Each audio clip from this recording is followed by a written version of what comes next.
नमस्कार, मी सहयोगिता आणि आपण पाहता चाळीसगाव डांगांची ओळख सुराज्य मराठी। पाहुयात आजची घडामोड।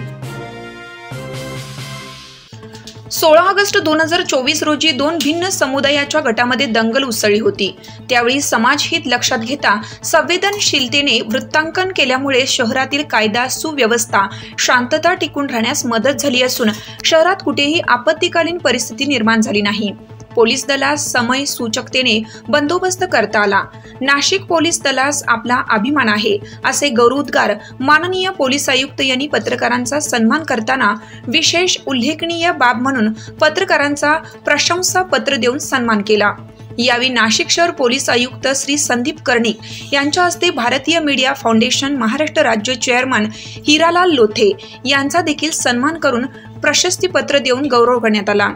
यावेळी पोलीस उपायुक्त श्री चंद्रकांत खांडवी मुख्यालय, श्री प्रशांत बच्छाव गुन्हे, श्री किरण कुमार चव्हाण परिमंडळ 1, श्रीमती मोनिका राऊत परिमंडळ 2, सहाय्यक पोलीस आयुक्त श्री संदीप मिटके, श्री नितीन जाधव, श्री शेखर देशमुख, श्री सचिन बारी, श्रीमती पद्मजा बडे चव्हाण, सर्व पोलीस ठाण्याचे वरिष्ठ पोलीस निरीक्षक आणि अधिकारी कर्मचारी पत्रकार यावेळी उपस्थित होते। जे काही आपल्या उपस्थितीसाठी आमंत्रण दिलं होतं त्याच्यामध्ये हा एक हेतू होता की शहरातील कायदा सुव्यवस्था कुठेतरी अबाधित राखण्यासाठी त्यांनी जो प्रयत्न केला तो अगदी वाखाणण्याजोगा आहे आणि आपण ते सर्वांनी प्रत्यक्षदर्शी असल्या कारणाने ते अनुभवलं देखील आहे। यापुढे एक सण उत्सवच नाही तर नेहमी ज्या काही घटना घडतात उचापतीखोर जे अनुचित प्रकार घडवण्याच्या उद्देशाने ते सक्रिय असतात त्यांना कुठेतरी अटकाव व्हावा यासाठी त्यांनी आतापर्यंत त्यांच्यात जे काही प्रत्येक अधिकाऱ्यामध्ये कुठेतरी त्याच्यामध्ये हा एक हेतू होता की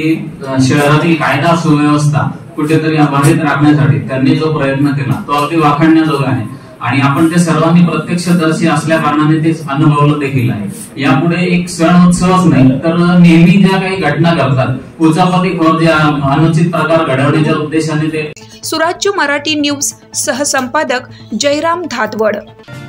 आपल्या सुराज्य मराठीच्या YouTube चॅनलला सबस्क्राइब करायला विसरू नका।